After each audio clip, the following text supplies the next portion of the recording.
Fala galera, bem-vindos a mais um episódio do Pau na Mesa, terceira edição. Por favor, se inscrevam no canal, ativem o sininho. Eu quero agradecer imensamente os nossos telespectadores, né, que na primeira edição, no primeiro episódio, nos deram uma belíssima audiência. Galera, obrigado de coração. Eu quero, além de agradecer, pedir para vocês se inscreverem no canal, tá? Por favor, que os views foram muito além daquilo que as inscrições aconteceram. Então, por favor, inscrevam-se no canal, vocês vão ter um conteúdo muito bacana rolando aqui. E hoje, nesse terceiro episódio, tem um grande amigo meu aqui, um grande convidado, né? Que é o amigo Fernando Conrado. Fernando Conrado, obrigado pela honra, obrigado pelo carinho, pelo convite. Quero dizer também, bom, para quem não me conhece ainda, né? Meu nome é Felipe Pedri, 43 anos, publicitário, ex-secretário de comunicação do governo federal. É uma longa caminhada aí, né, meu amigo Conrado? É verdade. Tá bom, meu amigo Pedro também tá aqui, nosso host, né? Boa especial tarde, pessoal. host. Bom dia, boa noite. Bom, saudações. Cara, é um prazer imenso te receber aqui, meu irmão. Muito obrigado, uma honra, né, cara? Que bom a gente poder conversar aqui, ter um espaço, uma arena aí de discussão de ideias, de visões de mundo. E que a gente tenha aqui um bom... Que os deuses aí nos iluminem para que a gente tenha um momento aqui de intensa alegria e informação para as pessoas, né? Acho que esse é o grande... Sabe que é mais fácil eu conseguir marcar um podcast para falar com o Conrado do que conversar com ele no prédio, porque a gente é vizinho. Bom, pelo amor de Deus, hein? Não, e eu cumpro, né? 14h30, eu 14h30 tava lá. Isso aí. Olha, aqui é um prédio com o Pedro e com o Conrado, por favor, hein? Cara, tu sabe que o nosso prédio ali é um projeto interessante, cara.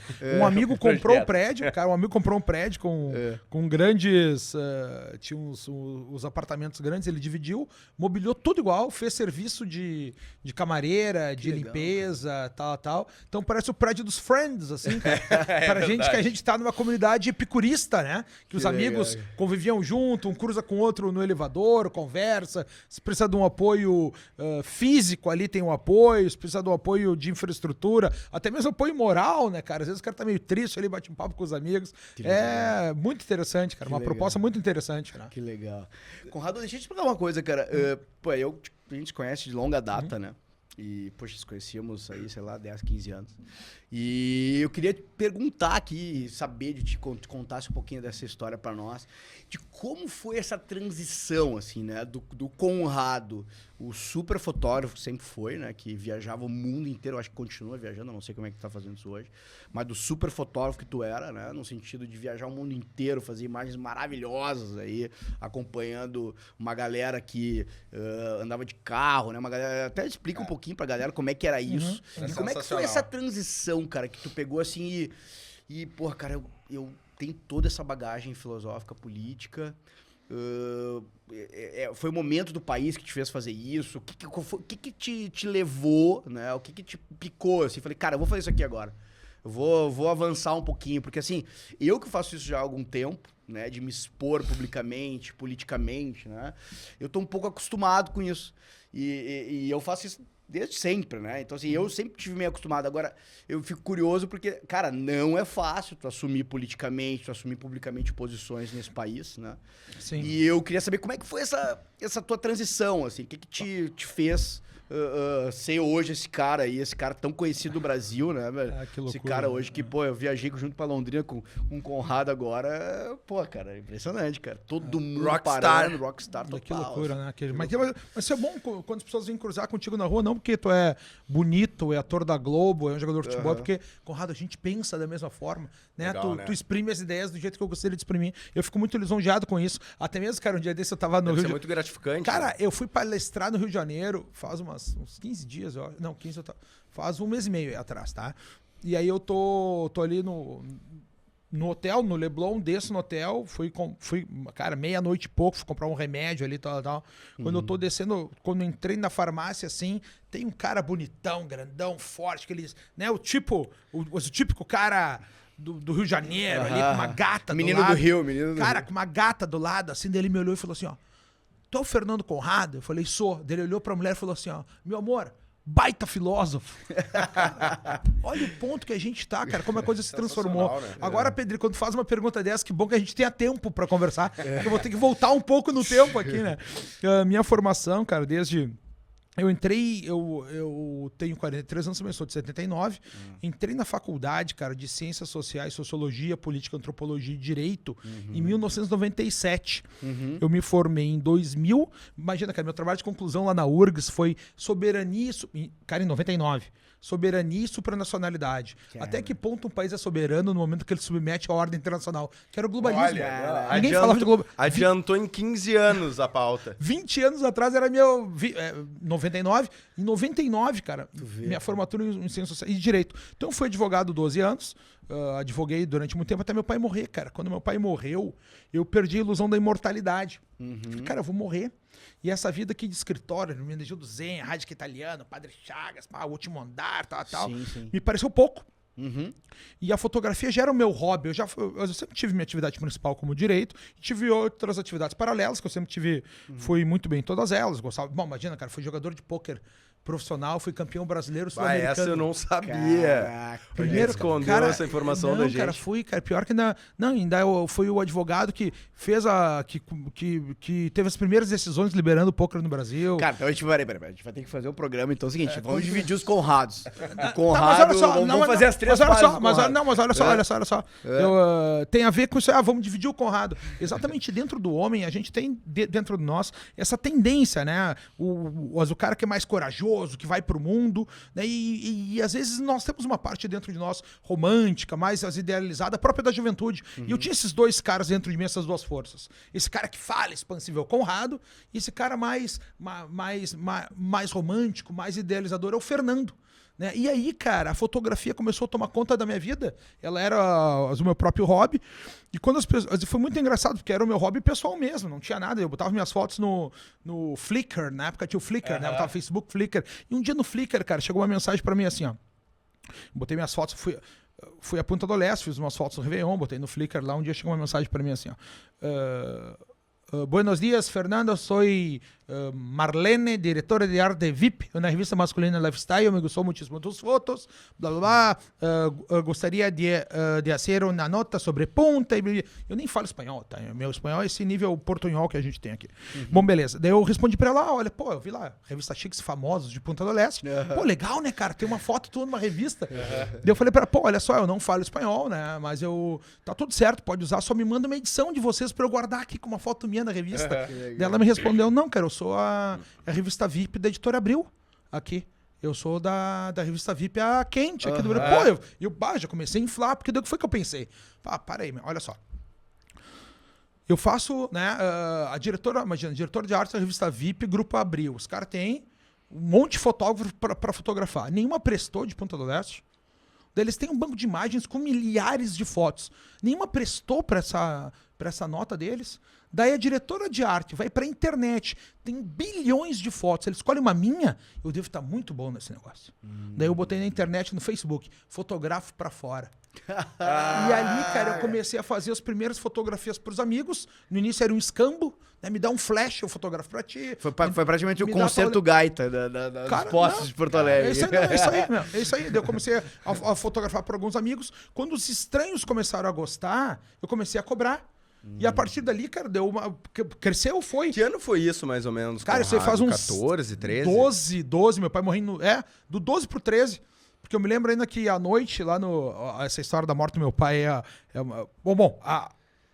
a fotografia tinha recomeçado. Eu fotografava quando era criança, minhas primeiras fotos são 7, 8 anos ali.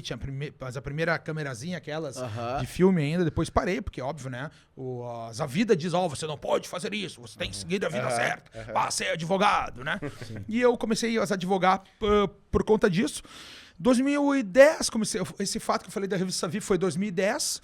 2012 eu já fotografava, já fazia alguns projetos grandes. E aí, cara, tem uma conta que a gente não se dá conta da nossa vida profissional, que tu não tem como servir a dois senhores. Então eu tinha o direito e a fotografia junto. E pra tu ficar muito... Porque assim, chegar até o nível 80% de alguma coisa, tu chega em 6 meses. Se tu te dedicar, tu chega. Sim, agora os últimos 20... Que ali demora. E é o que define tudo, né? Define todo. Não, e demanda todo o teu tempo. Então, para se dedicar naquilo ali, eu tive que escolher. E aí eu escolhi a fotografia.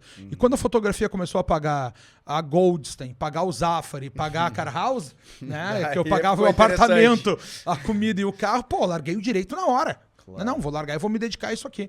E aí, cara, eu falei com meu pai Normalmente aqui no Sul, quando a gente ia pra Punta do Leste no Natal, passava o Natal aqui, no outro dia tu ia pra Punta, né? Então naquele dia da virada, ali do 25 pro 26, chamei o pai na cozinha. Ó, pai, é o seguinte, ó. Tô pensando em fotografar, levar a sério isso aqui, vou largar o escritório, assim, assado. E o meu pai dizia, não, cara, ao contrário. Pô, Fernando, agora que já tá 10 anos advogando, cara, 12 anos, agora que já virou a máquina da sucumbência, agora que vai começar a dar mais grana, tu vai largar essa... pai, eu acho que eu tenho que é necessário para ter sucesso em qualquer área que eu me meter. Daí eu, beleza, o pai aceitou, tudo certo. Cara, fui pra Punta. No Réveillon, meu irmão me liga. Fernando, volta que o pai teve uma isquemia cerebral. Só que já não era isquemia cerebral, cara. Era metástase no cérebro, brother. O câncer tinha comido. Meu pai tinha uma vida muito saudável. Então o câncer já tinha tomado o cérebro do pai. O pai morreu logo depois. Tipo, em um mês foi from hero to zero, assim, né? Caraca, e aí, morreu gemendo numa cama comigo do lado lá. Beleza. E a mãe, quando o pai foi diagnosticado com câncer, a mãe teve o primeiro AVC.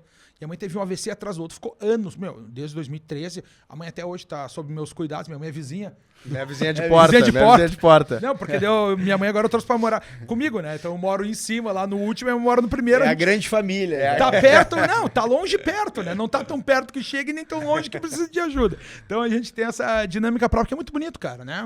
Tipo, eu não tive filhos, mas faz 10 anos que eu tive que trocar fralda de pai, fralda de mãe. Não, mas ninguém tá aqui pra falar de coisa ruim. Vamos falar de coisa boa. Vamos falar de coisa boa. E aí, cara, comecei a fotografar. E a fotografia, cara, teve um caráter terapêutico na minha vida. Porque quando as pessoas chamavam para fotografar, chamavam Conrado. Que esse cara que fala e tal, e sabe tudo, e se mete, resolve. Então não era só a fotografia. Só que quem fotografava era o Fernando.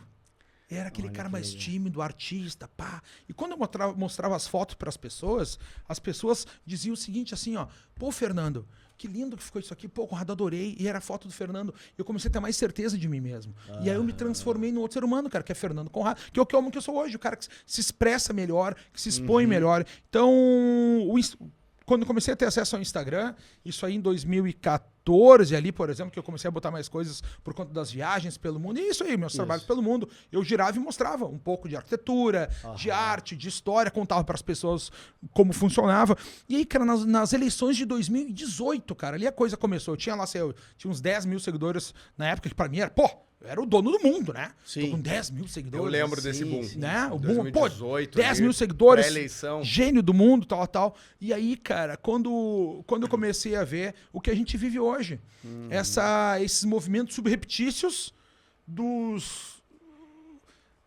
do feel good politics, das pessoas que têm acesso ao dinheiro, que têm acesso a querer votar no PT. Ele não, aquelas coisas, sabe? O voto do Bolsonaro. O pessoal limpinho, cara, a direita limpinha.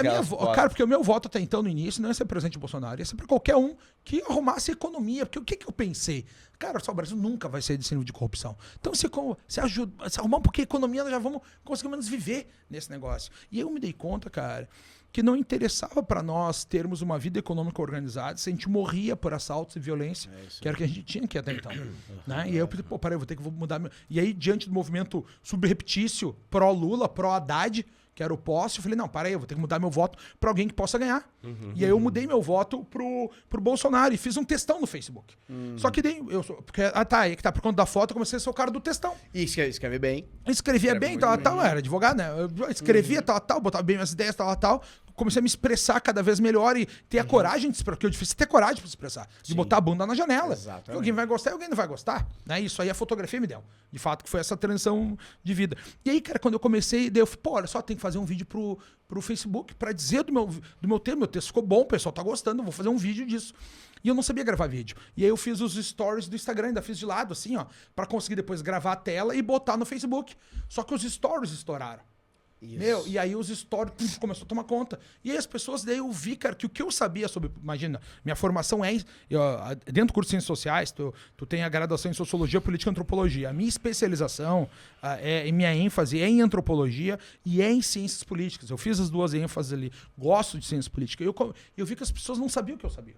E aí eu comecei a explicar pela internet o que ia acontecer. O próximo passo é esse, vai acontecer. E comecei a cantar a próxima pedra. Tu tá vendo agora, teus amigos do PT vão começar a brigar contigo pessoalmente. Pai Conrado. Eu nem tinha esse nome. Alguém deu um dia lá de Pai Conrado que acertava as coisas. E eu acabei acertando a porcentagem que o Bolsonaro ia ganhar. Eu falei, vai ser 46%. Foi 46,01%. né? Rampo 0,1%. E ali então comecei a falar, começou a dar um primeiro boom, que foi esse boom que me levou lá assim pra 53 mil. Bah, e aí eu era o dono do mundo, né? 53 mil seguidores, querida. Tu é o dono do mundo. Só que depois não parou mais de crescer, cara. Porque eu achei que a política ia durar os primeiros 6 meses de Bolsonaro, depois ia cair esse assunto, ia voltar tudo pro mundo normal, né? Sim. Só que continuou crescendo, continuei participando, sendo chamado para outros trabalhos, para alguma rádio, para algum trabalho... palestra, podcast, para as coisas que estavam acontecendo. E durante a pandemia, cara, eu fui um cara, imagina, eu gordo sedentário, com uma mãe doente. Quando começou a pandemia, achei que todo mundo ia morrer. Eu fui, corro para as montanhas, fui para a praia, me tranquei. Cara, até que eu peguei os dados, que vai ter o crescimento, vai ser exponencial por 3, 2,7, Imperial College, tal. Eu falei, cara, nós vamos morrer em um mês. Vai ter gente caindo e morrendo pelas ruas. Sim, aquela imagem da Itália. Quando começou o premonição do Átila. Cara, quando começou o contágio interno, de tarde eu fui pra praia. Quando saiu os dados do Imperial College, que eu fui examinar, ok, vamos examinar, vamos pegar esses dados, que 2,7 não pode ser, nada pode ser 2,7, senão você tinha que estar morrendo em 4 dias, um mês, entendeu?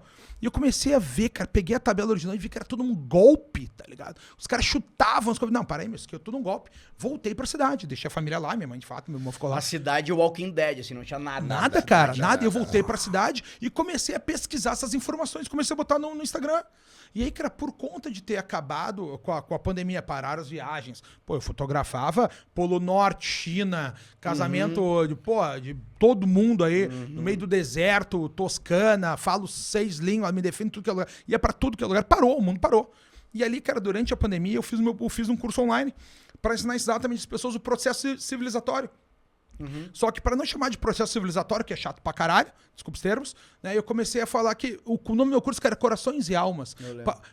Parece um título tchucu-tchuquinho, fofuricho, né? Mas é que quando eu tinha, cara, 8 mil seguidores, eu tava lá em Praga e eu precisava ter 10 mil pra arrastar pra cima e botar uns links na viagem. E eu falei pras pessoas assim, é o seguinte, cara, manda teu irmão me seguir, tua mãe me seguir, teu namorado me seguir, manda as pessoas me seguirem pra ser seguidor, pra ter 10 mil... para ter 10 mil seguidores para fazer o arrasto pra cima. Só não me manda gente chata. Porque eu não quero seguidores, eu quero corações e almas.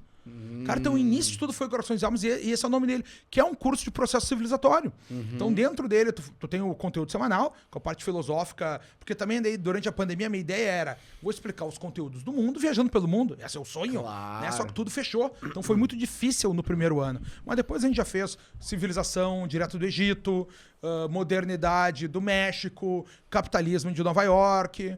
Agora eu fiz umas masterclass de Israel para mostrar a vida, como é que funciona, porque tem uma frase do Bolsonaro que eu não entendi com mais precisão quando eu fui para Israel lá, que ele diz o seguinte, olha o que o Brasil tem e o que o Brasil não é, e olha o que Israel não tem e o que Israel é. Quando tu enxerga Israel, cara, foi uma transformação na minha cabeça, porque tudo que tu imaginava, né, desérticos, tal, parte da Bíblia ali, que a gente tem toda a formação cristã comum, né, ao brasileiro como um todo, lá tu vê que era uma outra realidade, lá tu vai entendendo, vai ligando os pontos. E agora ainda eu estava gravando fui à Grécia, fazer um curso sobre filosofia aplicada ao dia a dia, porque a filosofia é a ideia dos caras aqui, como viver melhor e como morrer bem. Essa é a ideia deles. E esses princípios que eu falar para vocês, cara, de perder a ilusão da mortalidade, né, a ilusão da imortalidade, na morte do meu pai ali, e ver minha mãe se ralando todo dia, tendo mais AVC, ficando anos na UTI. Minha mãe ano passado ficou 10 meses numa clínica. Hospital e clínica por conta da Covid ali e tal. Ali, cara, quando eu descobri que aquela visão de mundo, experiência que eu tinha, era a visão dos estoicos, que era o memento mori, lembre-se, tu vai morrer, perde a ilusão da imortalidade, né? E o amor fati, agradece por estar te fudendo, te ralando pouco. Que é uma frase que eu costumo dizer para as pessoas. Porque a mãe, cada dia, vamos ter que amputar uma perna, vamos ter que fazer uma nova cirurgia no coração, vamos ter que gastar mais dinheiro com UTI. Era um horror, né, cara? Então, quando não tinha que amputar um membro do corpo, eu já estava feliz. Né? Então, esses dois princípios eram do estoicismo. E aí, há 10 anos atrás, eu comecei a estudar o estoicismo de maneira mais forte. Como a minha formação em ciências sociais, em ciências humanas é forte, sempre foi... sociologia, política, antropologia, direito, meu mestrado, que aqui no Brasil não vale, né? Mas de relações internacionais, tudo isso fez com que eu me expusesse mais. E hoje em dia tá isso aí. Então, para responder aquela tua primeira pergunta, foi esse longo caminho que eu fiz até agora para dizer, foi um... Uma sucessão de... mas um design cego, né? Sim. Se alguém perguntasse para mim, para aquele Fernando de 20 anos atrás, ou 10 anos atrás, tá? Dizendo assim, Fernando, daqui a 5 anos você vai ser um fotógrafo de sucesso. Tu vai ser VUF, prova de VUF. Daqui a 5 anos você será um fotógrafo internacional, fazendo Paris Fashion Week, fotografando carros pelo mundo, casamentos, gente famosa. Falso ou verdadeiro? Um grande falso. E se alguém botasse daqui a 10 anos, tu vai estar na internet falando, comentando, soltando num grande programa de rádio, um grande programa de televisão, mais falso ainda. Sim. E essa é a nossa vida, né? É a realidade. Então a gente... E aonde tu imagina o Conrado daqui a 5 anos? Não sei. Menor ideia, não tem como imaginar. Mas essa é a grande graça da vida, cara. Que é um dos princípios históricos também, tu esperar o melhor, te preparar pro pior. Estar preparado, porque hoje em dia tá muito na moda falar de antifragilidade, né? Skin the game. Cara, todos esses grandes nomes que a gente usa hoje aí são os nomes que os filósofos antigos já tinham isso. Se arriscar pelo outro nada mais é do que servir, que é a principal forma de tu achar sentido na vida. E aí todos falam isso, cara. O Taleb fala, o Frankl fala, o Aristóteles fala, o Platão fala, o Sócrates, todo mundo fala a mesma coisa. E a gente passa 2000 anos e não aprendemos ainda, né? Estamos que tá aqui aprendendo a base do chicote. Então, onde eu vou estar daqui a 5 anos, não faço a mínima ideia, cara. Mas uma vez uma namorada me perguntou isso. Tava lá, no segundo dia de namoro, ela perguntou, onde é que tu te vê daqui a 5 anos? O que tu quer estar fazendo daqui a 5 anos? Eu falei, cara, só quero ser feliz, cara. Que pergunta pra 2 dias de namoro. O que ela tava querendo? Casar, né? Mas eu também queria, né? Porque eu era jovem. O cara era jovem, acreditava nessas coisas. Né? E, cara, me diz uma coisa. Eu, assim, do que a gente acompanha, assim, cara, nas redes, eu acho que tem um trabalho que é muito específico que tu tem fazendo, que eu acho muito interessante. Que é nos ajudar nessa questão, bem que tu falou aqui agora, né? Da questão do antifrágil, mas principalmente na questão da masculinidade, dessa inversão antropológica dos papéis que está muito forte hoje em dia, né, cara? A mulher como a guerreira, o homem como o ser indeciso, que não consegue mais tomar decisão, tampouco fazer a ação que vem da própria masculinidade. Eu acho que tu tem tocado nesse ponto de uma forma muito específica, muito, muito, muito interessante. E eu não sei como é que tu sente isso, porque como o teu primeiro público foi feminino, né? Sim, 80% era mulher nisso. E é interessante, porque teu primeiro público que tu assistiu, feminino, sim. E tu vinha falando de um papo que, para uma feminazi da vida, sim. Né, seria considerado até machista, né? E o teu público foi ficando cativo a partir disso, assim, cara. Como é que tu interpreta, assim? Eu tenho uma ideia que, tipo assim... Cara, as mulheres procuram exatamente isso, né? Ou seja, elas procuram esse tipo de homem que tá meio que se perdendo, né? E como é que tu conclui isso, assim? Cara, pô, meu primeiro público foi totalmente feminino. E eu sempre falei de uma forma muito masculina, assim, sabe? Como é que tu encaixa isso na tua ideia de mundo antropologicamente ideal, assim? Eu queria conversar contigo sobre isso. Assim. Cara, tu sabes, Pedri, que esse é um dos primeiros temas que eu falei, depois de política ali na internet, foi o segundo tema que eu falei que eu também não sabia, que as pessoas não sabiam. Né? Porque muitas coisas, às vezes, do que tua avó te ensinou, tua mãe te ensinou, tu aprendeu, mas tu não sabia por quê. As mulheres, principalmente. Aquela história, o homem tem que te amar mais do que a mulher, né? Quem muito escolhe acaba sendo escolhida. Esse tipo de coisa. Minha filha, você tem que ser prendada. O que tava por trás disso? E aí, cara, eu comecei a explicar para as pessoas, porque um dia teve uma seguidora lá que foi fazer uma cantada em mim, e eu expliquei o que a cantada dela tinha de significado. Qual era o signo? Estava ali, como ela tinha feito bem feito, né? E comecei a explicar para as pessoas, e eu vi que ninguém sabia, cara, como é que se dá o processo de escolha biológica no mercado sexual. Por que a gente escolhe alguém? Tem um componente para tudo isso. E aí eu comecei a explicar que os homens têm dentro de si exatamente essas duas tendências. Uma tendência que a gente convencionou chamar mais alfa, né? Que é a coragem, que esse ímpeto pra frente, e também essa parte mais que se convencionou chamar também de beta, que é essa parte mais do afeto, porque o início da civilização, cara, a gente tem... Vou fazer um resumo da história da humanidade também, rapidinho aqui. O início a gente tinha promiscuidade, né? O que é promiscuidade? Promíscuos, tendência à mistura. Era isso que a gente tinha. O ser humano espalhava semente lá na savana africana e não tinha um vínculo entre eles, né? Com isso a gente começou a ter que o cara que era mais forte, ele transava com mais fêmeas, tinha mais chance de espalhar a semente. Aquele que era mais fraco, ele tinha menos acesso às fêmeas. O acesso ao sexo para ele era escasso. E dentro dessa escassez ele não tinha certeza se ele passaria a semente ou não, que foi que começou a acontecer. As fêmeas que te mantinham relações com esses machos que eram mais fortes, acabam sendo abandonados, porque esse cara não criava um vínculo de afeto com essas pessoas. Então, o que foi que os pesquisadores, antropólogos, paleontólogos começaram a descobrir? Que essas fêmeas apareciam o cadáver delas, o fóssil, ela com feto dentro dela. Ou ela com o bebezinho do lado. Porque em algum momento que a mulher ficará grávida, ela vai ficar mais lenta, mais devagar, vai ter um descompasso hormonal e ali ela era destruída pelos predadores. Então a fêmea, para sobreviver, teve que ficar perto desse macho fraco para dar certeza que quando o pênis entrava, dava 9 meses, saía um bebê. Então ele tinha certeza que agora aquele ia sair perto dele. E aí ele começou a ter afectos, aquele que é feito à minha maneira. Né? Daí ele começou a ter afeto. E o afeto o que era? Primeiro não era amor, era violência.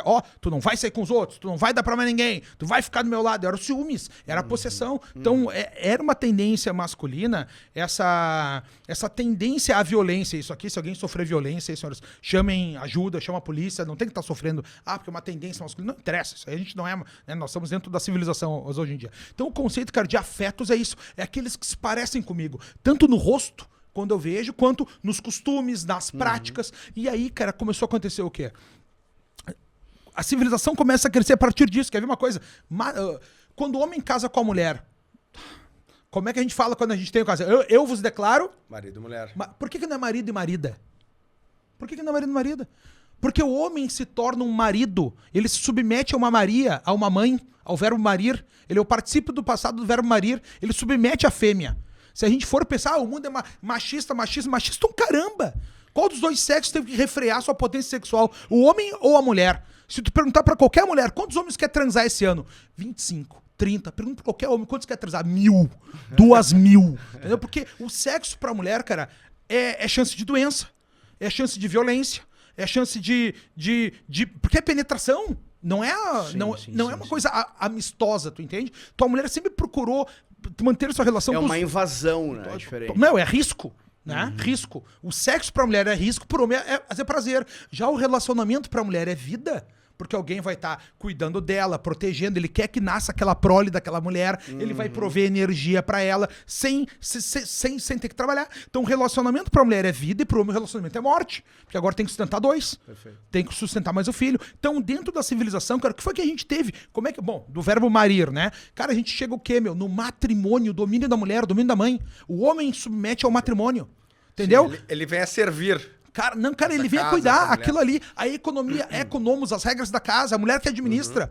Todo cara que teve um vô ou uma avó no interior, tu sabe como é que é? O homem trabalhava, pegava o dinheiro, dava pra mulher dizer como é que é gastar. Administrava. Como é hoje em dia, se tu tem um casamento saudável, meu amor, assim, vai lá no Zafari, compra o que tu quiser e eu te deposito. Tu nem pergunta como é que é as coisas. Não é? Mais ou menos assim que a gente funciona até os dias de hoje, numa sociedade, num relacionamento... como eu vivo, Sim. que eu acho que é equilibrado, Sim. né? Dessa forma mesmo. E aí esse homem, cara, pra sustentar essa mulher, pra cuidar dela, ele tem que começar a arar, tem que começar a trabalhar, defender suas fronteiras, e ele cai no domínio do pai. Se a gente tem o domínio da mãe é matrimônio, o domínio do pai é patrimônio. E a gente vem para essas duas características. Tanto, cara, que quando os relacionamentos se davam nas comunidades, tinha o Conselho dos Anciãos. Até hoje é o mesmo nome. Por que a gente chama Senado? Senatos, os senizos mais velhos. Era o Conselho dos Anciãos que tinham aquela... Até nas tribos, pegar do Xingu aqui, temos que esperar uma lua para conversar, para ter essa decisão. Por que tinham que esperar uma lua? Para ir para casa falar com as mulheres o que elas achavam. Para as mulheres falar entre elas lá, lavando roupa lá no riacho, para discutir o que pensavam para trazer o assunto para os homens e a decisão para a comunidade. E aí, cara, esses homens viraram os paterfamilias, o pai de família. A fundação da civilização se dá quando os paterfamilias se reúnem. A fundação de Roma, 3 paterfamilias se reúnem, né? Para manter as suas famílias, a sua cúria com que eles tinham cuidados. Não é verdade? Os nomes que a gente tem. E quem não era paterfamília, quem era? Era o gentil. Quem são um gentil? Eram as gentes. Só as sementes que foram lançadas no mundo sem família. Então, a partir da civilização como um todo, cara, tu vê que é quem tem família e quem não tem família. E é por isso, cara, nesse curso, que é um curso de antropologia biológica, para as pessoas entenderem como escolher os parceiros, como é que se dá esse valor sexual de mercado, o que verdadeiramente conta num primeiro momento e como a gente deturpa essa nossa visão, é para mostrar para as pessoas, cara, a importância de tu entender o teu valor, escolher um parceiro com valor adequado ao teu, para manter um relacionamento sadio que seja longo, para poder ter filhos, porque hoje em dia ninguém mais tem filhos. O pessoal tá criando gato e cachorro. A gente tá virando um animalismo cada vez maior. Não, pra ser ideia, a pena pro cara que abandona um cachorro é quase maior do que do homem que mata um outro homem. Certamente. É uma loucura que a gente tá vendo. Certamente. Surreal. É exatamente nessa linha, né, Conrado? Isso, tu trazer um pouco pra realidade que acontece hoje, né? Agora a gente deixando a coisa um pouco mais densa, Sim. assim. Tem um autor que eu gosto muito, que é o Jorge Dumézil, que ele fala das questões genéticas também, né? De como exatamente nesse ponto que tu toca, né? Que as sociedades, elas eram matriarcais, tribais, né? Ou seja, exatamente o que tu falou, né? A tribo, os filhos eram filhos da tribo, né? Tinha, claro, a mulher que tinha aquele filho, mas nunca tinha o reconhecimento de quem era o pai por toda essa questão antropológica que tu bem falou. E ali, eu acho que foi na Idade do Ferro, né? Acho que nessa Idade dos Metais ali, que tem as primeiras famílias que foram fechadas ali pelaquela região ali, ao que parece é pela região ali da própria Ucrânia, tá? Que sai esse tipo aí de genética, né? Que esse autor fala muito, Jorge Dumézil. E eles são os primeiros a fechar essas famílias, que inclusive são aquelas que invadem depois a Grécia e formam a pátria família. Mas como, a partir do momento que se fecha essa célula familiar, as coisas todas mudam, né? Porque aí a identificação do pai com o filho, né? É o afeto, né? E é a primeira célula que faz o quê? Dizer assim, não, essa célula pequena aqui, a família, ela é mais importante do que a tribo. Ou seja, é a primeira relação, é a primeira célula que ela é mais importante do que a tribo / Estado. Olha só onde é que vai isso. Mas olha só, um ponto pra gente entender nisso aqui, Pedro. E o que causa de modificações, né? Porque a partir do momento que tu tem uma célula que não existia e ela se fecha, ela passa a ser a mais importante, ela muda todas as relações sociais. Porque, lá atrás, né? Claro, porque vem até hoje. Porque assim, ó, se tu pensar na própria etimologia da palavra família, né? Cara, etimologia de família, fêmea e fome é a mesma. Femme, né? Femme. Quando tu pega Por quê? Porque o bebê, quando tá com fome, tu dá pro homem ou pra mulher? Dá pra mulher, porque ela tem o leite.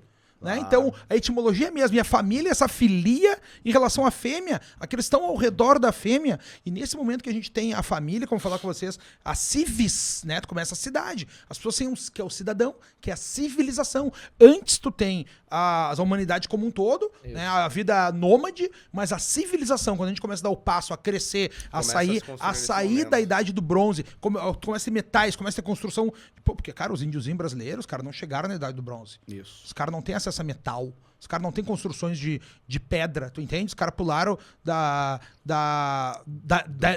era do bronze pro iPhone, tu entende? Pro iWatch e a Hilux SW4. É uma loucura o que a gente vive no mundo. Sim. Mas daí, cara, nesse mesmo crescimento das cidades que a gente coloca aqui, o que acaba acontecendo? Que é uma coisa que a gente vê até os dias de hoje, que Ortega y Gasset vai enxergar muito bem no século XX agora. Quem foi que começou a fazer as leis, cara? Porque agora é o seguinte, ó, são os patrifamílias, né? Então, patrifamília são eles que vão decidir como é que a gente vai ter que botar as leis. O patriarcado. Não, que é isso aí, porque é nesse momento que a mulher começa a ficar subsumida mesmo, que ela fica no núcleo, né, na casa, e o homem tá indo pro patrimônio, né? Porque, cara, a união das famílias, casamento, não tinha nada de amor, não tem romance. É união de patrimônio, união de poder. Os mais fortes vão se ficando junto pra formar eles. Começam a unir as suas tribos ali, e fazer uma civilização, uma cidade, né? Dizer, ó, quem é que é cidadão? Quem é que pode votar? Mulher não era gente, mulher ux res est, mulher é coisa. Era assim no Império Romano, né? Escravo não é gente. Na Grécia, democracia tem nisso. Democracia é uma piada, porque não tinha. Só era cidadão os paterfamílias. E ali fazia um sorteio para saber quem é que pegar cada posição, menos os estrategóicos, que era o líder militar. Mas, voltando para a mesma Roma e chegando. Cara, todos esses famílias, que eram os caras de famílias, eram os caras que submeteram as mulheres lá, e eram os caras que tinham essa visão do afeto, então eles tinham essa tendência mais beta. Eles não eram os mais corajosos, tu entende? Eles não eram os mais fortes. Os mais fortes estão desvinculados, estão espalhando semente até os dias de hoje. Sim. Esses caras são assim no mundo. Então, o mundo que a gente tem, cara, quem começa a fazer as leis? As leis era para lembrar o que deveria ser feito ou não. Né? Como é que a gente ser punido ou não. Daí os mais fracos, esses homens com uma tendência mais beta, são eles que fazem as leis. São eles que dominam o mundo. Quando a gente pegar, se tu tem uma tendência mais individualista, mais liberal dentro de si, não. Quando eu falo liberal aqui é o oposto do coletivismo, tá? Da não sujeição. Quando tem essa tendência dentro de ti, tu Tu quer fazer a tua vida, quer ser um empresário, quer criar, quer ganhar dinheiro, quer chegar na barreira do conhecimento e empurrar adiante. Tu não, ou seja, quem tu não quer poda eles são os betas. Quem cara, diz, tu não pode meu, isso, cara, não pode olha essa, mas quem falou Ortega ser nome em massa, né? Olha só, tu não te preocupa em ser funcionário público. Então essas vagas vão sobrando, tu não entra para política. Então quem toma as vagas da política são os mais fracos, os que não são os mais inteligentes, os que não são os mais especiais, o que não tem mais coragem, que não se esforçam mais. E são eles que fazem as regras, que fazem as notificações, o ordenamento jurídico como um todo. Então tu entende que o homem mais forte está sempre submetendo aos mais fracos? O que a gente tem uma quebra no mundo, cara, é exatamente quando vem o feminismo. Né? Ali é 1º de janeiro de 1960, eles inventam a pílula anticoncepcional. Acho que é 60, se eu não me engano. Inventa a pílula anticoncepcional. E ali a mulher começa a escolher quando é que ela vai ter o filho. Que era aquele ponto, desde o tempo da pedra, é quando engravida. Né? Tu não tem uma lógica nisso aí. Não, agora ela vai escolher. E se ela pode escolher quando é que ela vai ter o filho, ela pode postergar esse momento de escolher o melhor macho para andar com ela. Porque o namoro servia o quê? Tu testa 1, 2, 3, 4 machos, escolhe o que tu quiser. Né? E, cara, como é que vinham os convites de casamento antigamente? Como é que era? Que vinha os convites de casamento? Fulano e fulana casam seus filhos. Pegam. Não é assim? Sim, porque os pais escolhiam com quem tu ia casar. Porque porque assim, a mulher, ela chegou no auge dela. Com todo o respeito que eu tô dizendo, o mundo real, como é que tá? Aí vem a parte que vão dizer que o cara tá sendo preconceituoso. Mas quando um homem pega num Instagram, começa a aparecer um monte de mulher pra ti aqui, tá? Tu começa a ver no teu Instagram ali, ninguém pergunta se ela tem mestrado, doutorado, com o que ela tá investindo seus dinheiros, como é que tá na bolsa de valores. Não, só vê bunda e peito. Acabou. A mulher, quando vê o homem, ela quer saber quanto é que ganha, qual é o relógio que ela tá usando, qual é o carro que ele tá usando. A mulher tá procurando mais características dentro desse macho. Então a mulher alcança o seu máximo da fertilidade muito cedo na sua vida. E o homem não. Então os pais serviam exatamente para ter o quê? O pai, esse pai dessa filha, que tá ali linda e maravilhosa, cheia de fertilidade. Imagina, essa mulher casar com 12 anos, né? A fertilidade, 20 e poucos anos, ele tá no auge dela. Ele já entregava a filha no máximo. Então eles tinham que ver quem é que era esse homem, o que ele fazia, o que ele estudava, quem era o pai, quem era a mãe, para saber onde é que ele podia chegar. Porque o homem só vai chegar no seu máximo lá pelos 38, 40 anos, que é quando já tem mais dinheiro, tem mais conhecimento, fala umas línguas diferentes, fez umas viagens, tem 2 empresas, já tem uma grana. Ali teu corpo não tá tão decadente assim. Ali tu chegou no máximo. Por isso que as mulheres terem sempre o cara uma etapa uma acima, faixa etária acima. Da próxima série, da oitava, né? Tu tava na quinta, ela queria da sexta que é da sétima da oitava. Do oitavo primeiro ano da faculdade. E até os dias de hoje não para. Isso é um movimento da natureza. E tem um nome, hipergamia. A mulher quer sempre o melhor parceiro. Né? Por quê? Porque relacionamento pra ela é possibilidade de vida. Sim. Pro homem é diferente. Pro homem a gente não tem. Pro homem é problema. A mulher já nasce com isso, com oferta de sexo, né? Quando a mulher nasce, todo mundo já quer sair com ela. Ela foi criada com isso. Então ela já sabe fazer. Olha aí que delícia aí, ó. Que delícia. Essa mulher, como um todo, já sabe circular nesse meandro. Já o homem não é. Tirando os bonitões, nem todas te oferecem sexo. Claro. Tudo é uma luta pra tu conseguir sexo. Então tu vive no mundo da escassez. E aí vem uma romantização. O homem tem essa romantização que antes era feminina. Cara, histeria é útero. Era uma característica das mulheres. Hoje a gente tem homem histérico. Totalmente. Aí que vem, mas aí vem a questão da mudança antropológica artificial dos papéis, né? Que tá abundante. Isso é uma coisa que eu falo há muito tempo também. Por isso que é um assunto que eu tenho uma afinidade contigo, sabe? E eu acho que a gente precisa seguir falando sobre isso, sob pena de não conseguir falar mais daqui um pouco. As coisas estão indo, né? Mas a gente precisa falar abertamente sobre esses papéis invertidos. Hoje tu pega uma série do Netflix, cara, todos os papéis são invertidos. Ou seja, a guerreira, a She-Ra lá da frente, da linha de frente. Pega uma série tipo Walking Dead, não sei se você acompanhou Walking Dead, que eu acho uma série antropologicamente interessante. Cara, que pizza boa. Mas agora ela ficou ruim por isso. Cara, eles modificaram todos o eixo antropológico da série. Praticamente todas as séries americanas estão assim, né? Eles estão tentando fazer isso em todas as produções de Hollywood. E aí, pegando um gancho nessa na tua avaliação antropológica sexual, e o que eu vejo muito acertada, a gente traz um pouquinho para a realidade do que aconteceu com Herbert Marcuse, né? Que pega a ideia de revolução sexual, né? A revolução marcusiana, né? E adapta a história do marxismo moderno, ou seja, né? Como é que eu vou implodir essa família, né? Eu vou fomentar o sexo libertino como era antigamente nas tribos. Ou seja, né, eu vou fazer com que não haja mais nenhum tipo de moralidade, né, em relação à questão sexual, familiar, né? E aí ele coloca inputs em relação a essa questão sexual, que depois, por exemplo, uma outra autora que a ONU usa muito, que é a Shulamit Farson, usa, que ela escreveu o livro A Dialética do Sexo, onde ela fala que o incesto é normal, né?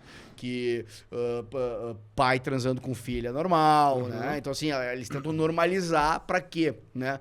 Para abalar essa estrutura onde o homem, de fato, seria, né, o vértice dessa família, né, o líder da família, o cara que protege, né, nessa função nova que tu bem descreveu, né, protege a prole, protege a família, ou seja, tu tira essa figura fora, que constitui novas formas de família, entre aspas, e se tu não tem mais a figura do homem, vamos lá, se tu não tem mais a figura do homem, né, dentro das famílias, quem é que faz a proteção dessas famílias? O Estado.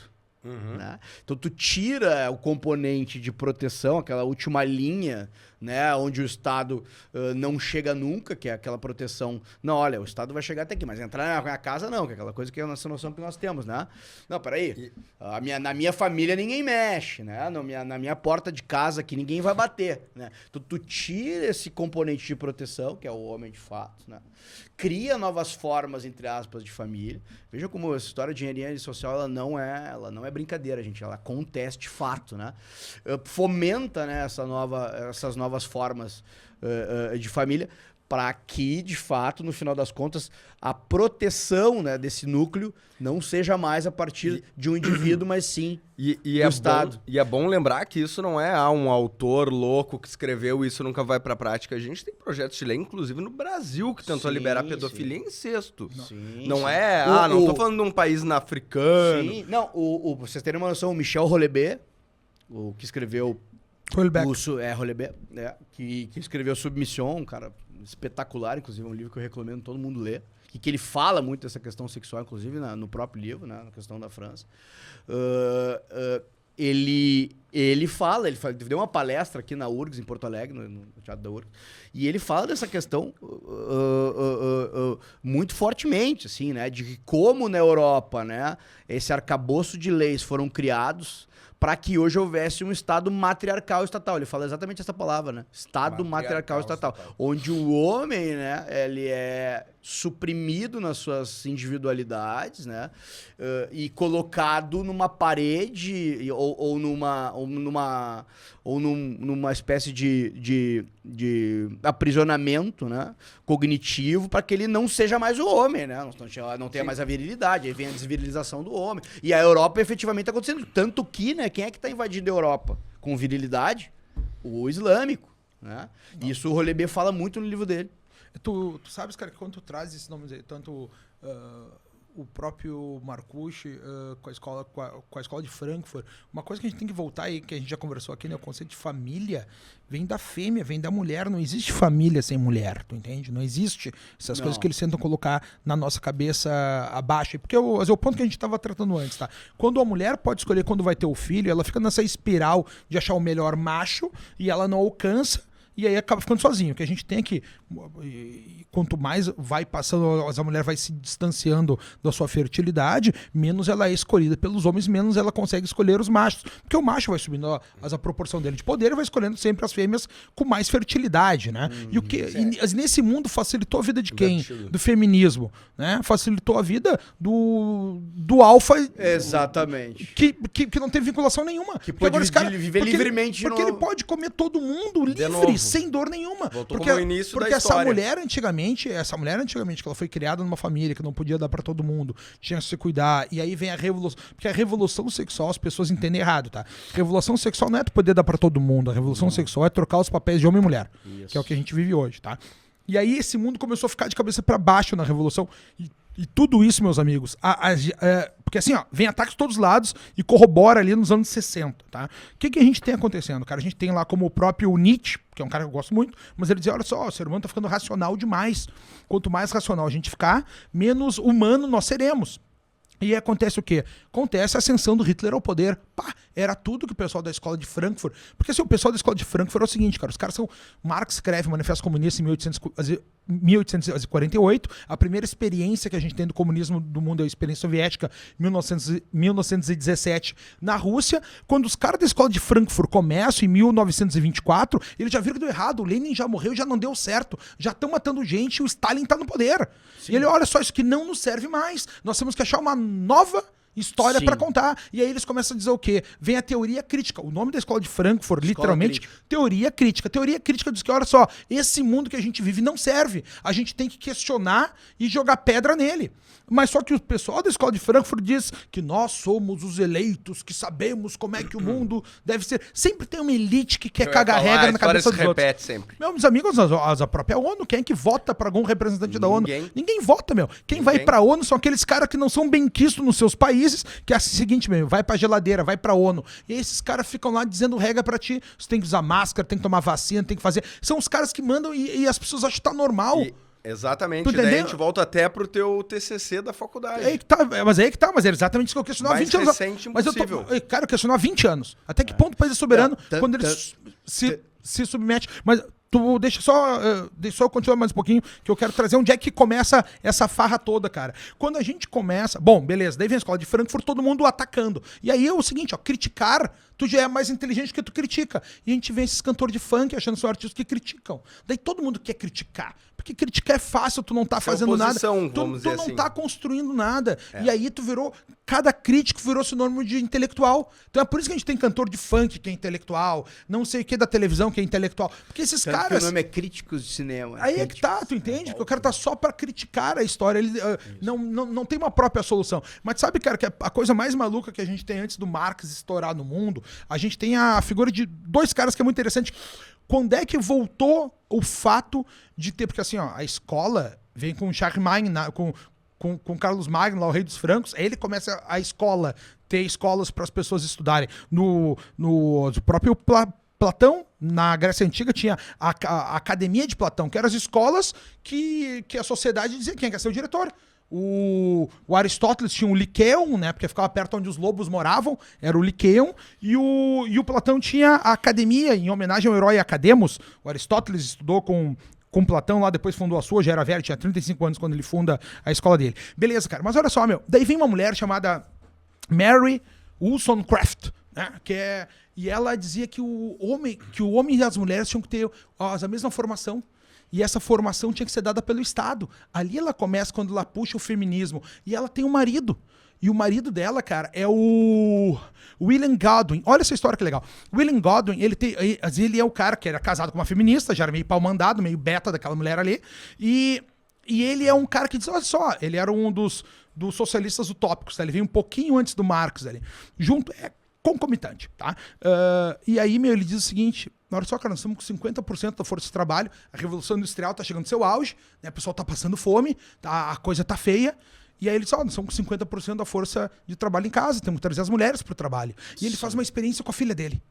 E ele pega a filha dele, começa a vestir que nem um homem, começa a fazer ela, em vez de aprender bordados, trocar roda de carreta, em vez de fazer crochê e fazer as economias domésticas, ela vai aprender engenharia, começa a tratar essa mulher que nem um homem, né? A Mary Godwin. E a Mary Godwin, cara, ela casa com Shelley, com o poeta Shelley. E daí tá o Shelley, tá a Mary e tá o Lord Byron, eles estão passando um final de semana num lago em Lugano ali, e aí eles têm, tá chovendo aqui, cada um vai escrever uma peça literária.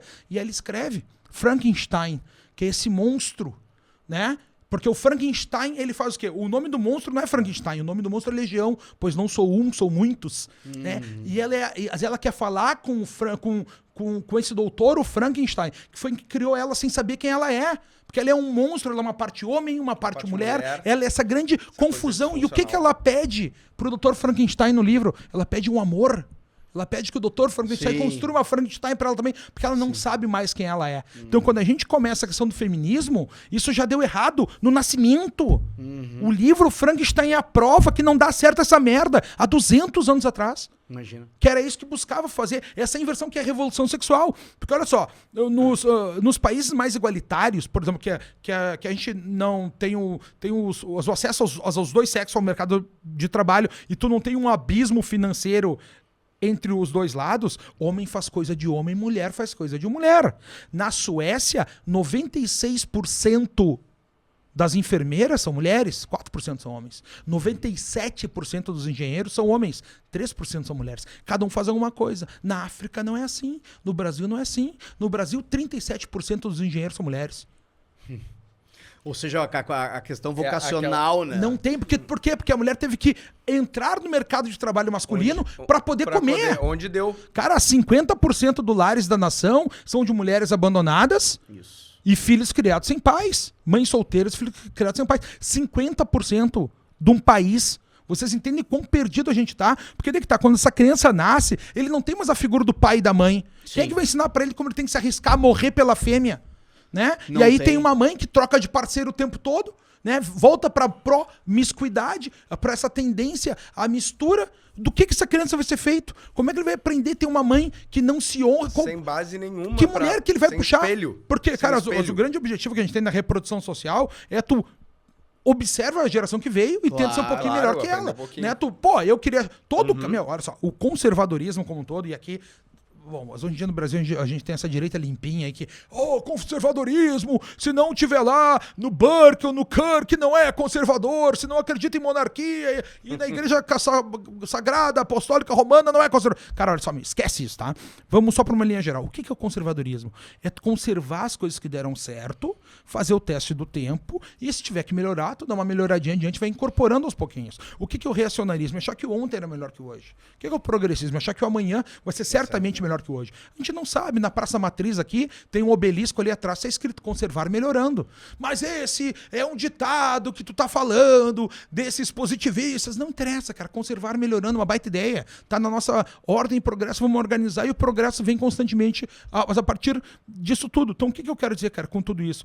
Essa nossa responsabilidade de buscar novamente viver, porque, cara, o sonho do ser humano como é que é? Quero ser um homem igual meu pai, quero achar uma mulher igual minha mãe, quero fazer um trabalho mais ou menos aquilo que se adapta a quem eu sou e que se meu pai achou umas funções lá, mais ou menos eu vou fazer aquilo que o meu pai mais ou menos fez. É cuidar dos meus filhos, poder ter bom em escola, criá-los como eu fui criado, poder ir pra praia durante as férias, fazer um churrasco no final de semana com os amigos, e se conseguir juntar um dinheirinho, fazer uma viagem pro exterior, melhor. A vida era isso. Que é o homem comum. Que é o homem comum, que somos nós. O afegão médio.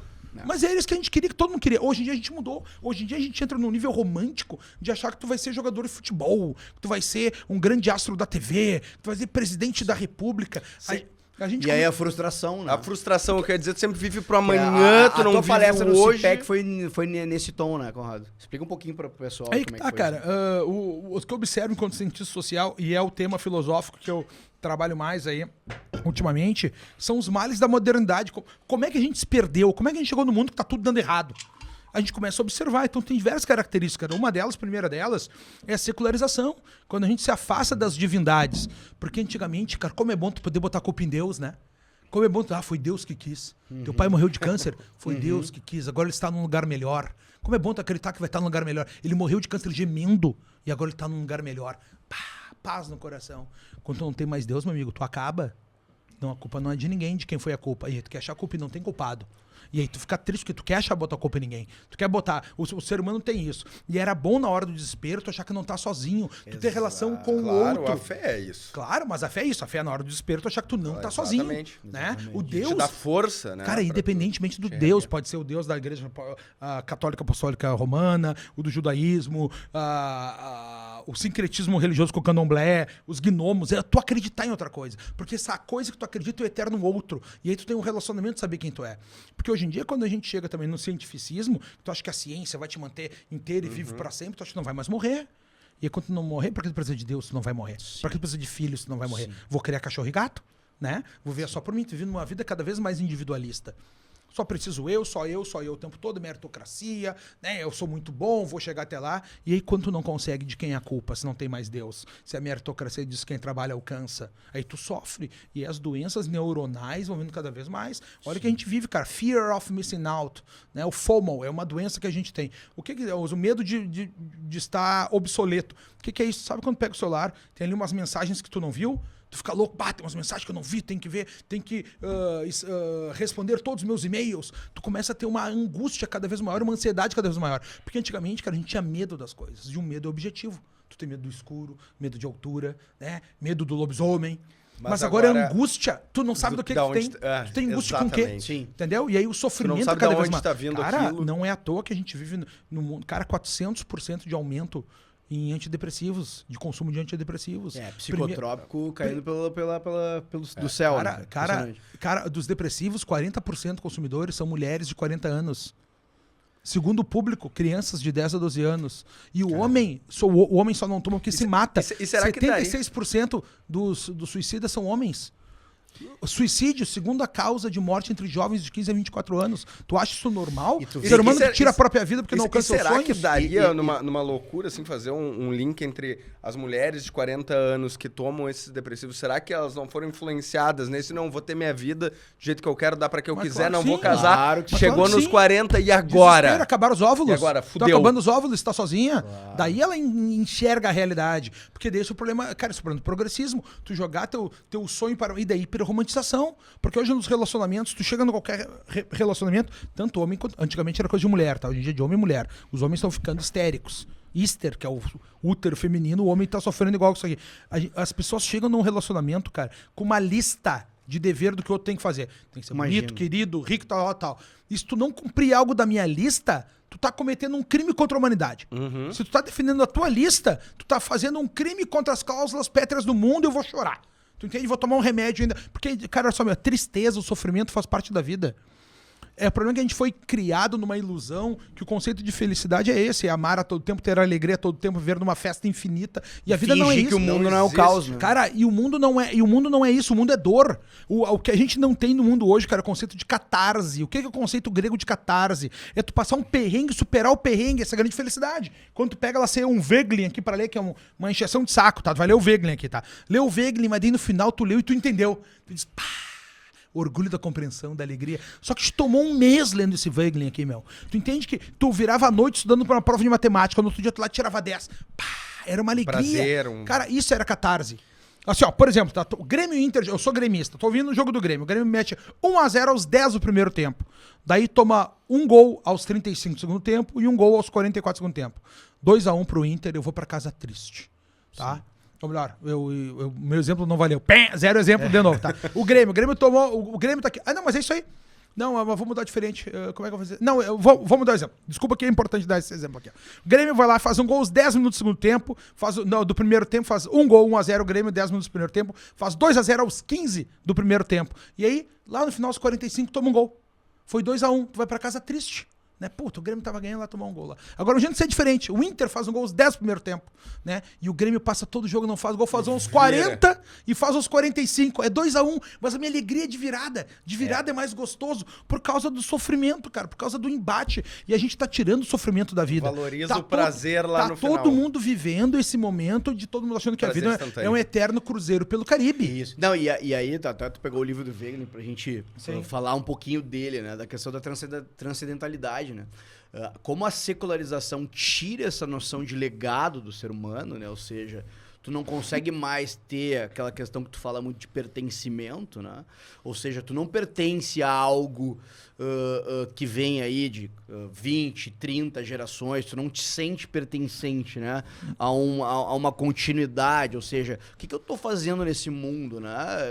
Se eu não tenho ligação nenhuma com o meu passado, né? Se eu não consigo compreender ele, né? E qual é o tijolinho que eu vou botar? Se tu não compreende a construção do ser humano como um muro ao qual cada um vai colocando o seu tijolo, a pessoa, ela se sente perdida, porque ela vai dizer, bom, eu não preciso fazer nada aqui, eu preciso o ser feliz fake, né? De mundano, sem as questões que fazem sentido na vida. Eu acho que é isso que tu coloca muito bem, tu colocou muito bem lá no CPEC na tua apresentação. Muito obrigado. Né? E o sentido na vida, na verdade, é isso, né? Tu olhar pra trás e falar, pô, vou fazer a minha parte também, vou deixar o meu legado aqui, né? Porque... Vou ajudar, vou poder construir uma história que a minha morte, ela não é o fim dessa história, não. A minha morte, ela vai ser o quê? O fim de uma história onde eu construí essa história pra fazer parte da maior história, ou seja, né? Ela faz parte do todo, a né? Vida eterna, a vida eterna que a gente traz, cara, nisso aí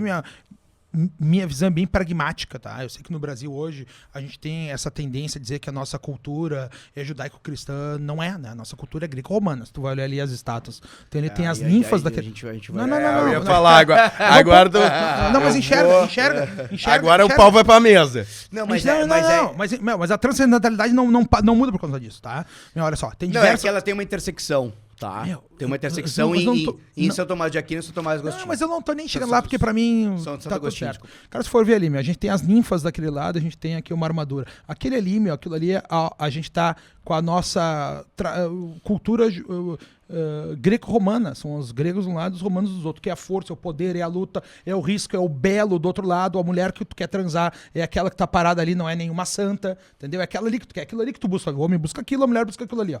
Essa é a nossa cultura. Como a gente transmite isso aqui, é a tradição, que é essa ideia do que a gente pode construir para um mundo melhor. Muitas vezes a gente coloca esse mundo melhor na Civis Dei, na Cidade de Deus do Santo Agostinho, mas a outra, cara, é construir assim. A gente tá falando dos romanos há 2.500 anos, os caras já faziam aquilo lá, já fazia aquilo ali, ó. E a gente tá até hoje lutando para ter isso aqui. E a gente tá perdendo cada vez mais. Porque a gente começa a botar a vida para tua próxima vida, tua felicidade numa próxima vida. E por que não fazer nela hoje? Porque as pessoas começaram a ver, cara, que o mundo começou a ficar cada vez melhor. Quando a gente tem a ascensão do capitalismo ali, que tem...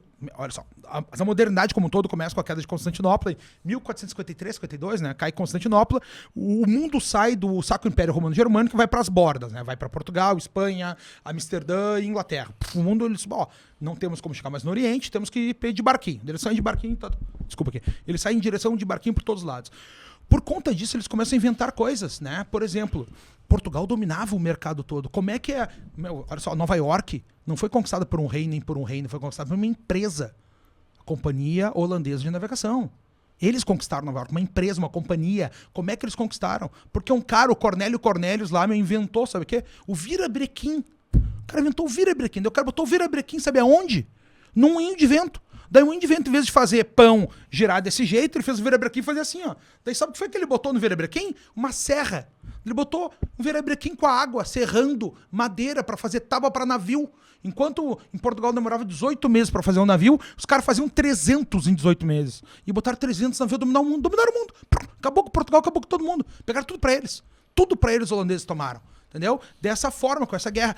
Daí vem o quê? Nessa mesma época, a gente vem com a Revolução Francesa, né, um pouquinho mais depois, já em 1789, e a gente vem com o Iluminismo francês, que é quando a gente começa, para mim a Revolução Francesa é um dos piores problemas que a gente teve, que é colocar o comunismo dentro da própria vida, e o problema que a gente tem com o Iluminismo é achar que a razão é a grande resposta, que não é Deus, que é a secularização, porque eu vejo o principal problema da vida, Pedri, e aí quando eu falo de religião, não tô nem entrando pra religião, mas cara, é a gente se afastar dos deuses, se afastar das deidades, tu entende que o problema é esse?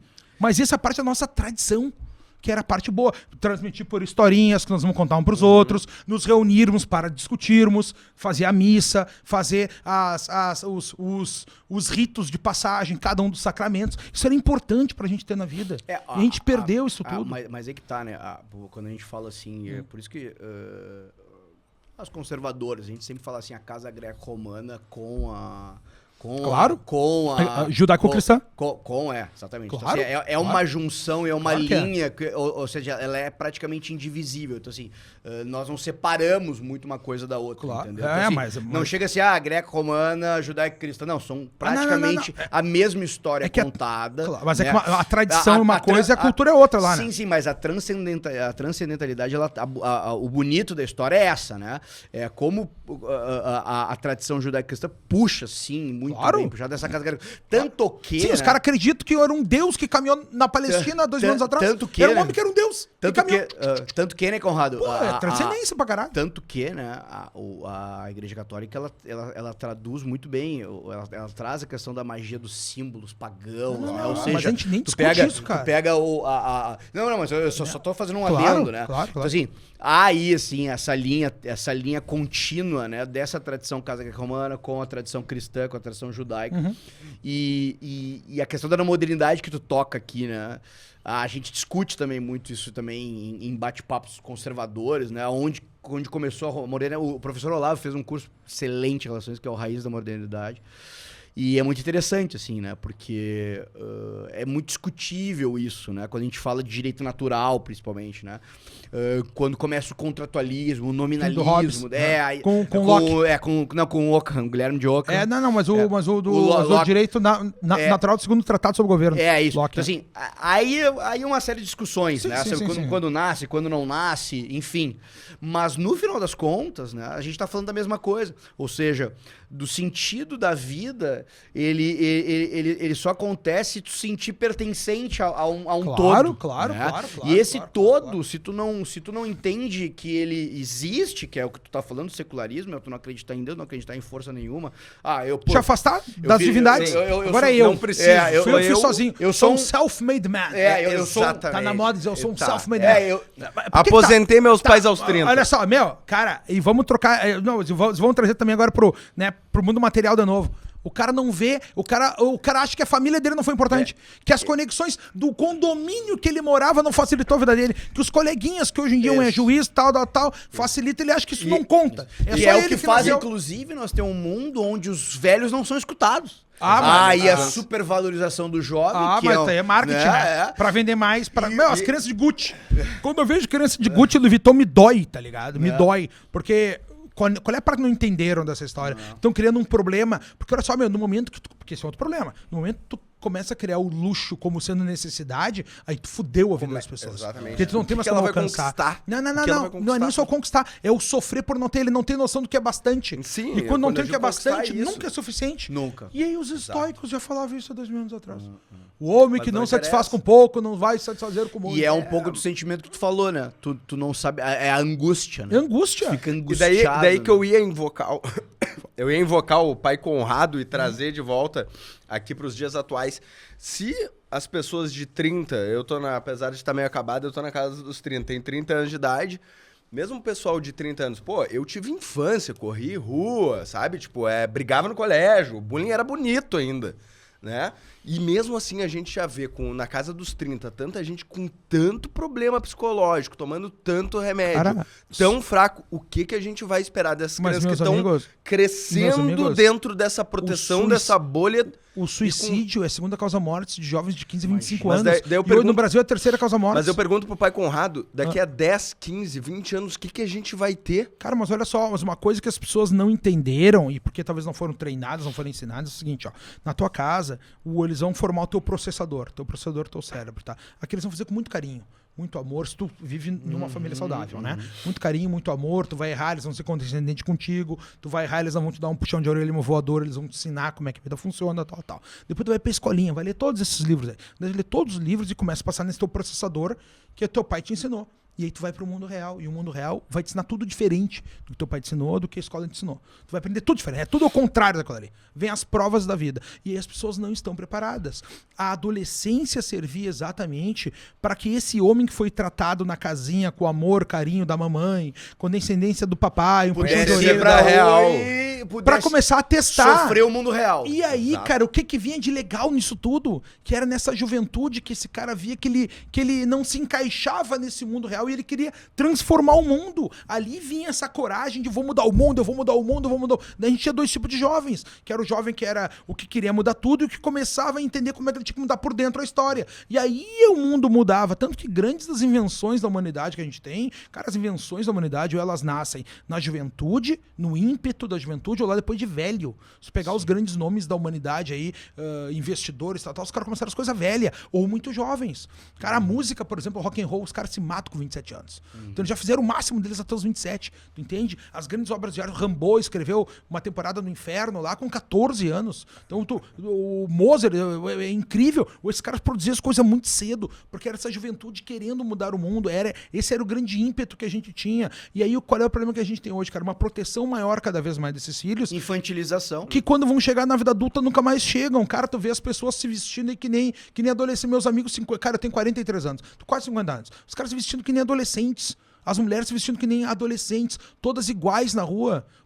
Sem ter filho.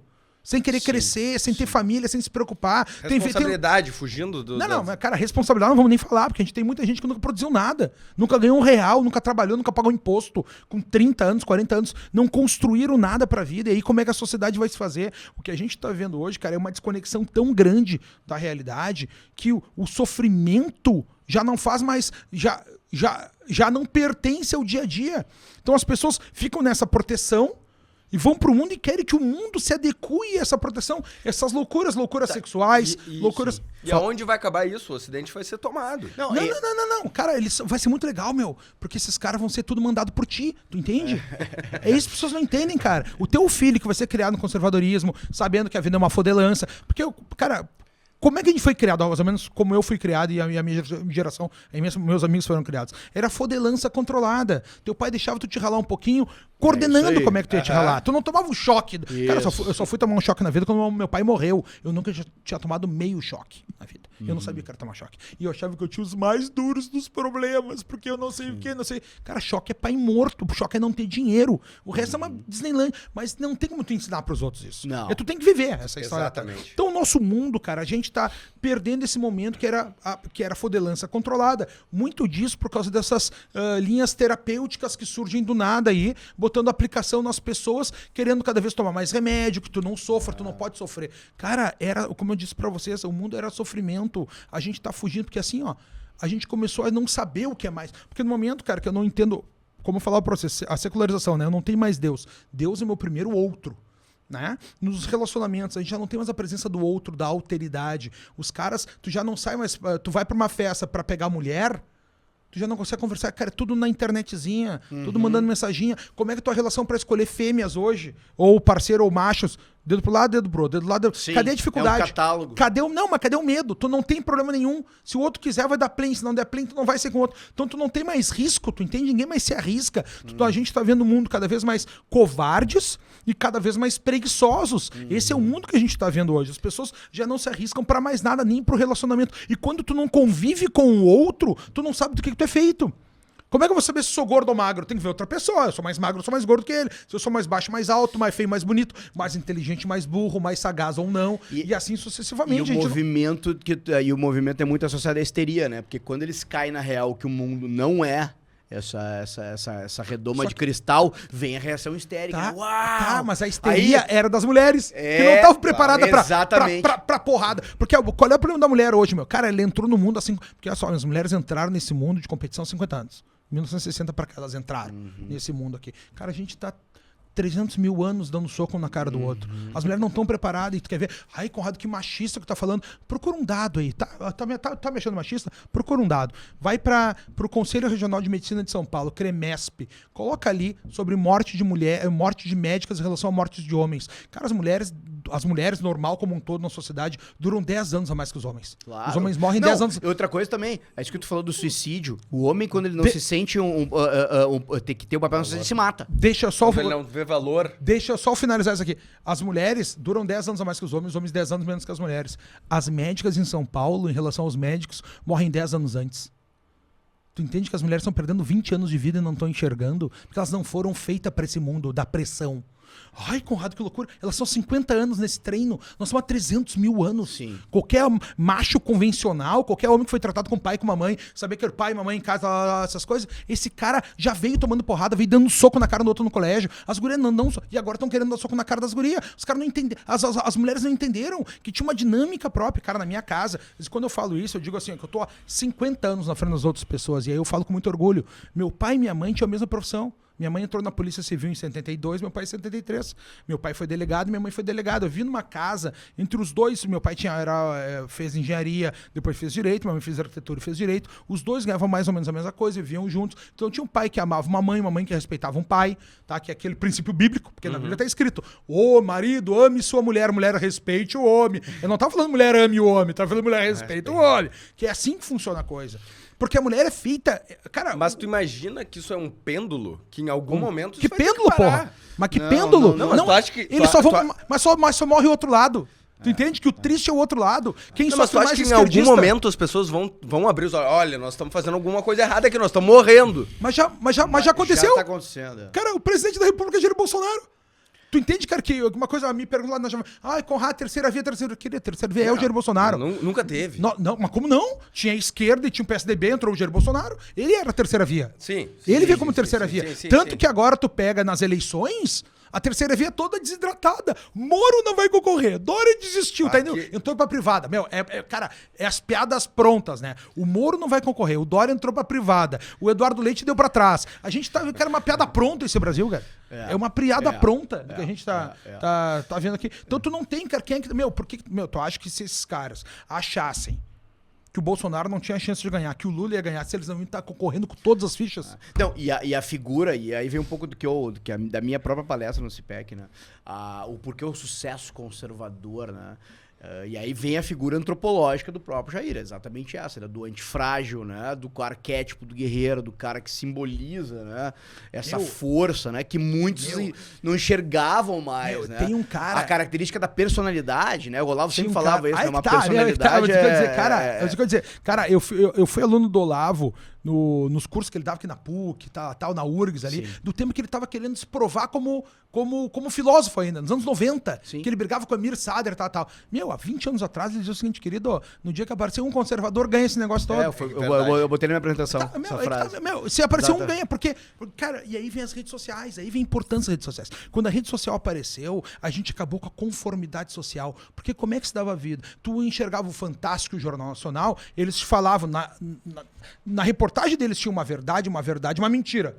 Uma verdade, uma mentira. Só que não sabia dizer o que era verdade e mentira, porque não tinha como te comunicar. Então, como é que era a vida? A gente fazia um churrasco domingo com a família, discutia política e de noite ia ver o que Fantástico estava certo e errado. O que a gente estava certo e errado? Agora mudou. Agora tu vê o Fantástico do Jornal Nacional e vai pra rede social discutir o que é verdade ou mentira. As redes são media watch. A gente quebrou a conformidade social. A gente começou, porque quando eu falei, olha só, tem uma coisa lá no Jornal Nacional que eu não acho que é certo. Eu também não acho. Claro. A gente começou a quebrar. Cara, acabou. Essa mídia tradicional acabou. Se hoje tem um veículo igual o Jovem Pan no mercado, ou tem um podcast igual a gente tá fazendo aqui, porque as pessoas querem ouvir nós conversando. Exatamente. Não, o curador da opinião pública acabou, que era o professor em sala de aula e o jornalista, ou seja, eram os curadores e impediam essa livre associação política entre a gente. Ou seja, a gente não sabia, eu não sabia o que Conrado estava pensando do outro lado da cidade e do outro lado do Brasil, né? Então a mídia social fez com que o eixo político fosse modificado drasticamente, né? E também o eixo de poder, porque na verdade a gente não precisa de um partido para associar politicamente, não precisa de um sindicato. E aí, né? Total, não, e aí tem essa guinada pra direita que a gente tá vivendo. Então nós já estamos... Só o que aconteceu, cara? As mídias que a gente tinha em 2018 não são de 2022. Eles deixaram de ser apenas uma plataforma de mídia social e viraram um editor. Começaram a controlar a informação. E quando eles estão controlando a informação, a gente fica cada vez mais censurado, cada vez mais quebrado, cada vez mais desmonetizado, porque o que aconteceu hoje é o seguinte, cara, as pessoas, eles querem pagar para ter essa informação, com quem eles têm credibilidade.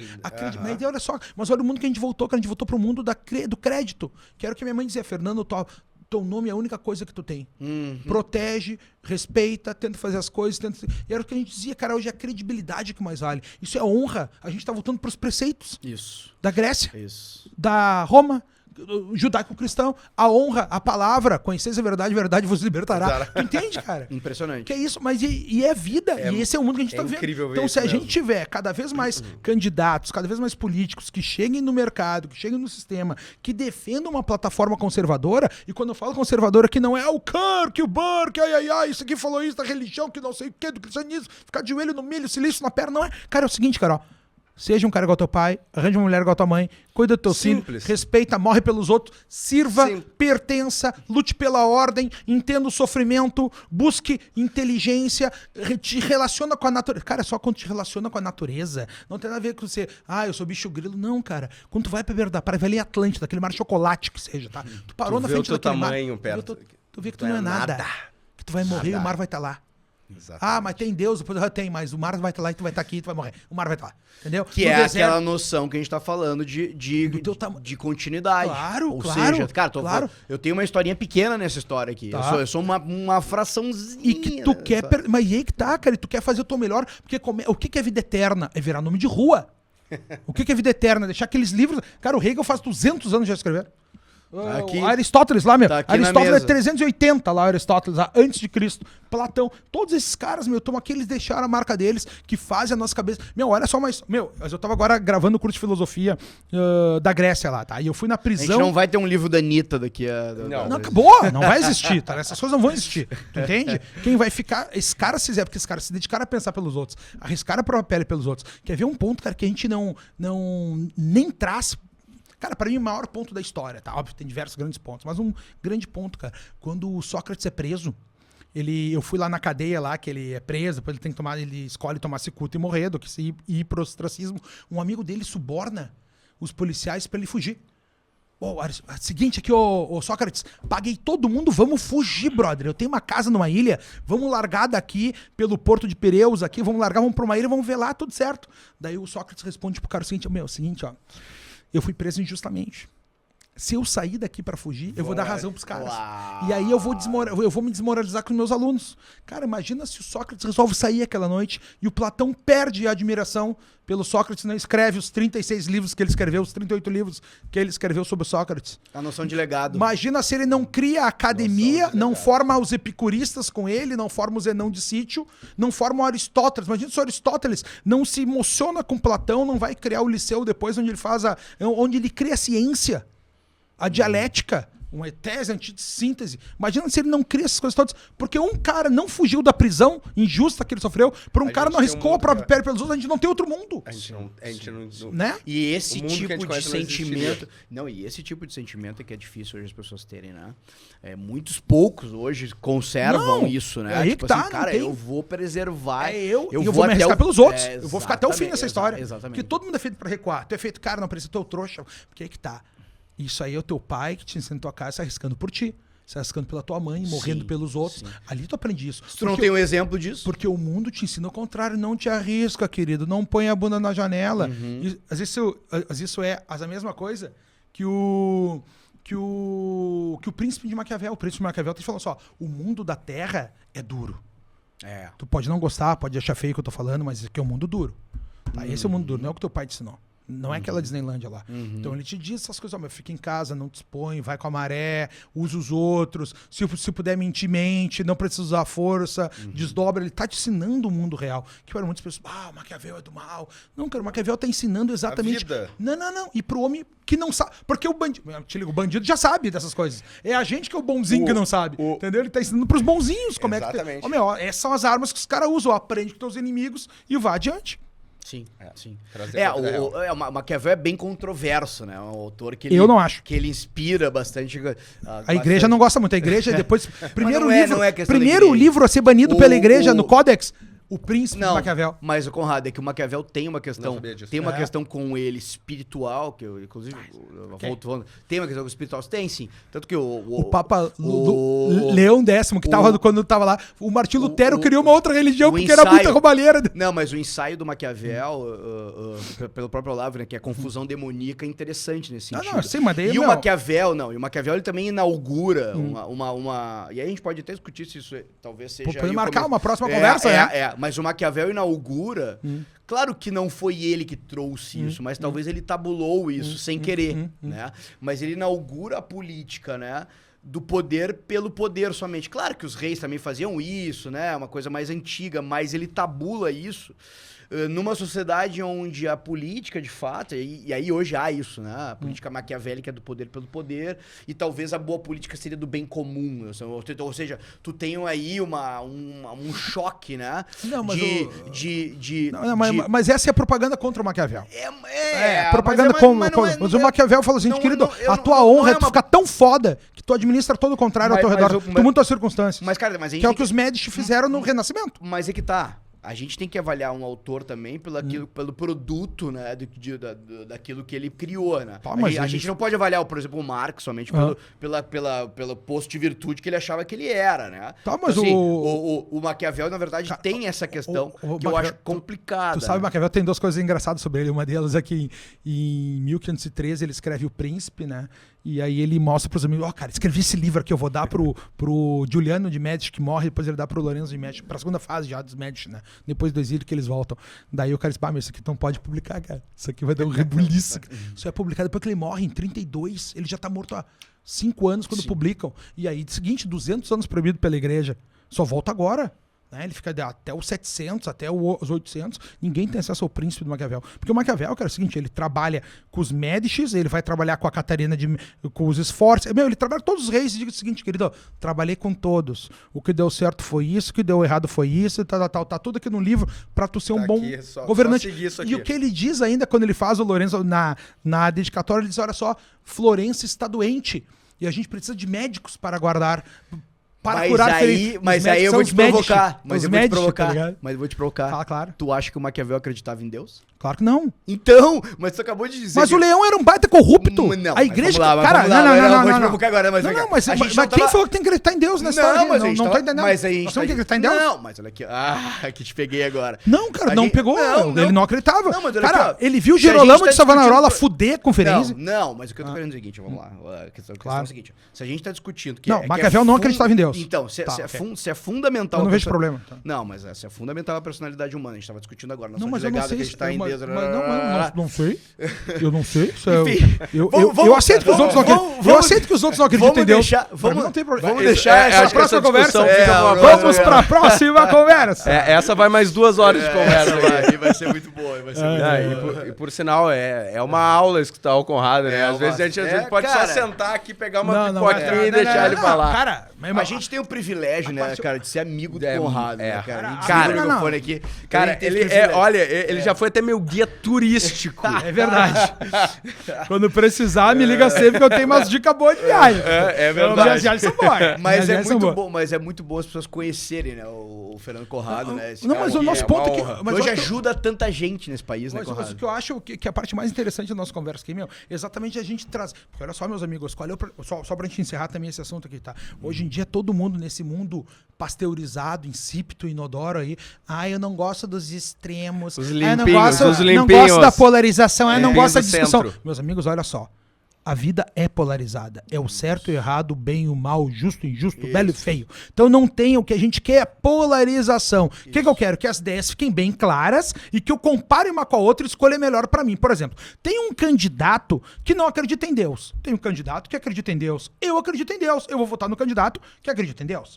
Tem um candidato que é a favor do aborto. Tem um candidato que é contra o aborto. Eu sou contra o aborto. Eu vou votar no candidato que é contra o aborto. Tem um candidato que é a favor que os bandidos que roubem celular fiquem livres e não vão pra cadeia. Tem um candidato que acha que o bandido que rouba celular tem que ir pra cadeia. Eu quero que o bandido que rouba meu celular vá pra cadeia. Eu vou votar no candidato que vai mandar pra cadeia. Tem um candidato que diz que não vai respeitar o teto dos gastos públicos. Tem um candidato que tá respeitando o teto dos gastos públicos. Eu vou votar no candidato que vai respeitar o teto público. É simples. É simples. O que a gente tem que fazer agora é questionar e é bom que fique claro essas duas visões antagônicas pra gente saber o que a maioria quer. E depois a gente vê se a gente faz uma revolução ou não. Mas depois segundo papo. Gente, papo maravilhoso. Um privilégio o terceiro episódio aqui do Pau na Mesa. Tá com o meu amigo Fernando Conrado. Olha, já fica aqui o convite para outros Quando quiser, podcasts. Só chamar, uma honra, uma alegria sempre estar com vocês aqui, Pedri, Pedro, uma alegria nós estarmos juntos aqui. Pô, meu irmão, obrigado mesmo, cara. Obrigado. Que é isso, cara, contem comigo. Mais tarde eu vou ali na tua casa tomar um vinho. Tá. Chá, agora tem um chá te esperando. Tem uns chá de viagem. Tem uns bons agora. Tem uns bons. Gente, obrigado mais uma vez pela audiência. Um abraço pra galera incrível do Estúdio ProHub, que nos atende aqui com o maior carinho do mundo, nos servindo aqui com pizzas, água a todo momento. Pessoal, melhor equipamento. Assim, a galera do ProHub tá no coração, tá sempre com a gente aqui. Então eu quero agradecer de coração a audiência de vocês. Por favor, volto a dizer, inscrevam-se no canal, né? Ativem o sininho. E muito obrigado. Vamos lá, um abraço. Valeu. Um abraço a todos vocês. Valeu, tchau.